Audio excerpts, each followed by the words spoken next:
상호작용입니다. 상호작용의 그 방법 지난 시간에 말씀드렸고요. 오늘은 이제 두 번째 상호작용하는 방법을 같이 나누려고 합니다. 여러분 오늘은 이제 학습자가 교수자한테 이제 뭐 질문해 올 때에 대한 부분이죠.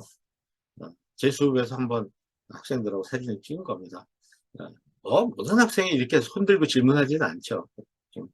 제가 사진을 찍겠으니까 질문하는 모습을 좀 보여달라고 그래서 찍은 것이긴 하지만 그래도 학생들이 굉장히 쉽게 편하게 질문을 합니다. 우리 학생들에게 질문하는 것만 잘 가르쳐줘도 학생들이 학교에서 수업도 잘할 수 있지만 학습도 잘하지만 사회생활할 때 굉장히 편리하게 살아갈 수가 있다고 좀 봅니다. 학습자가 질문해 왔을 때 교수님이 어떻게 할 것이냐는 걸 말씀드리고 있습니다. 다 아시겠죠? 잘 아시지만 그래도 우리가 알게 모르게 우리를 옛날에 가르쳤던 선생님들이 하셨던 거하고 비슷하게 하시는 분들이 굉장히 많아요. 좋은 교수법을 갖고 있지 못한 선생님들한테 공부한 경우가 많죠. 저같이 좀 올드한 사람들은 아주 정말 고전적인 그 선생님들한테 배웠거든요. 학창시절 특히 그 대학에서도 마찬가지예요. 아주 권위주의적인. 그래서 아까 그렇게 설명했는데도 몰라 하고 소리 지르는 교수님도 계셨고, 그것도 핵심에서 벗어난 질문이니까 학생 그 질문하지 마. 이런. 학생 그 질문 의도가 뭐예요? 왜 수업 시간에 이런 질문을 하는 거야? 그래서 막 혼내줘도 다음부터 질문 못하게 하고. 이건 누구나 다 기본적으로 알고 있는 건데, 그러면 그 학생이 질문 잘못한 거예요. 기본이 안 돼 있는 학생이라는 거예요. 그러니까 이런 우리 잠재적으로 우리 마음속에 들어있는, 생각 속에 들어있는 이런 어, 교수 방식, 질문에 대한 반응 같은 거는 정말 이제 지워버리고, 아주 좋은 질문입니다. 중요한 질문이네요. 이거 다른 학생도 굉장히 궁금하겠는데요. 좋은 질문이에요. 그렇게도 생각해 볼 수 있겠네요. 좋은 질문에 내가 미처 생각 못했네. 요거는 조금 시간이 준비가 필요하니까 내가 잘 준비해서 다음 시간에 여러분들 잘 설명해 드리겠습니다. 뭐 이런 식으로 답변하는 게 굉장히 중요한 거죠. 네. 지금 이 5번부터 9번까지 나와 있는 것만 여러분이 좀 하셔도 수업이 확 달라질 수 있다. 이렇게 봅니다. 이번 학기 얼마 안 남았지만 이것을 여러분이 수업에서 잘 반영해 주시면 좋을 것 같아요. 그러니까 질문 받는 태도 다시 한번 설명드리면, 아니, 학생 그것도 내가 설명 그렇게 해줬는데 몰라? 라든가, 됐어, 시간 없어. 이렇게 하면 그 학생은 이제 내내 질문 안 합니다.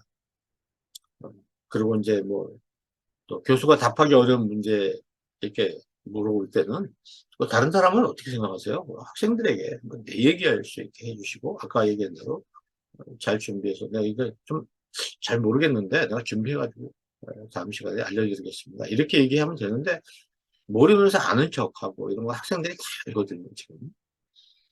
이런 질문을 받는 태도를 우리가 바꿔주는 게 교수님들이 학생들하고 소통할 수 있는 굉장히 좋은 상호작용하는데 중요하다. 이 말씀이죠. 몇 가지 있어요. 이렇게 시선 맞죠. 학생을 바라보시는 게 굉장히 좋고 눈 크게 뜨고 집중해 주시고 깨끗하고 걸으면서 밝은 미소로 잘 들어주시고 그 질문하는 학생 옆으로 서서히 다가가시면 더 좋아요. 그러면 교수님이 학생의 이야기를 굉장히 중요하게 생각한다는 느낌을 나머지 학생들도 받게 되죠. 그 질문 내용을 요약해서 얘기할 수 있고 가급적 즉시만 예. 또 거기에다가 뭘 하나 더해서 달리 나올 수 있는 질문도 교수님 하나 만들어서 같이 설명해 주면 더 좋고 그렇게 그 개인적인 질문이라든지 전체 학생들한테 공감이 될 수 없는 그런 질문은 그 부분은 특별히 학생에게 개인적인 것 같으니까 일단 끝나고 내가 개인적으로 설명해 주겠다. 이렇게 해서 전체 학생들이 공감할 수 있는 내용 중심으로 하는 게 좋죠. 친절하게 하는 게 굉장히 중요하다는 게 오늘 이제 학생을 질문에 대한 태도라고 볼 수 있습니다. 학생들이 그 질문하기 굉장히 힘들어하는 게 뭐냐면요. 우리는 권위를 가지고 있는 사람한테 질문하는 걸 잘 못해요. 그리고 질문하는 방법을 모르고 옆에 학습자들의 시선도 굉장히 어렵고 힘들고 압박을 느끼죠. 내가 이 질문 나머지 학생들이 하품하겠다. 그리고 이제 교수님이 자신이 학생들이 질문하는 걸 시간 낭비라고 생각을 하시는 경우도 많이 있어요. 그럼에도 불구하고 교수님은 학생에게 끊임없이 질문을 해야 되고 학생으로부터 질문을 받고 상호작용을 하면서 그 친구의 지식과 이해력과 적용력, 분석력, 종합력, 평가력 뭐 이런 것을 확인할 수 있다는 것이죠. 그래서 학생에게 질문을 우리가 어떻게 받을 것이냐.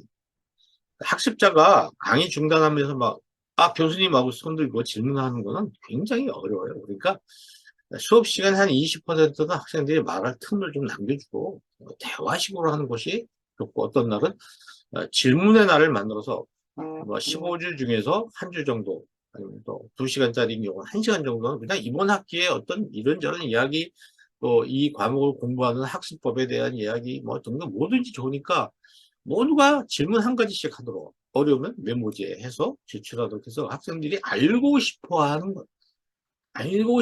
것을 얘기하는 것이 굉장히 중요해요. 그러니까 내가 가르치고 싶은 것을 가르치는 것도 중요하지만, 사실은 학생이 알고 싶은 거, 궁금한 걸 좀 찾아서 그걸 가지고 이해하는 것이 굉장히 중요하다고 봅니다. 그래서 부정적인 시선, 교수나 동료들의 부정적인 시선을 없애는 거죠. 그러니까 남이 질문하는 것을 이상하게 보지 마라. 이게 정상이다. 그런 인식을 나머지 학생들한테 인식을 계속 주고 질문을 존중하고요.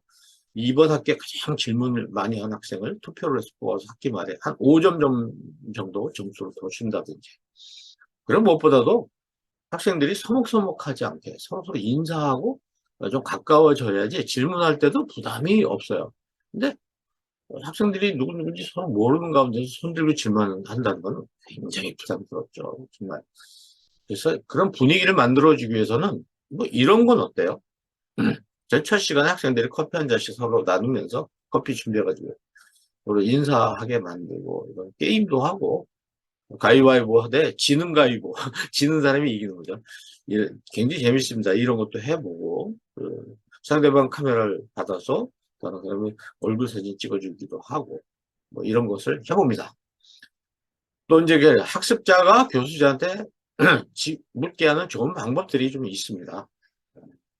이게 이제 아까 설명했던 것들이죠.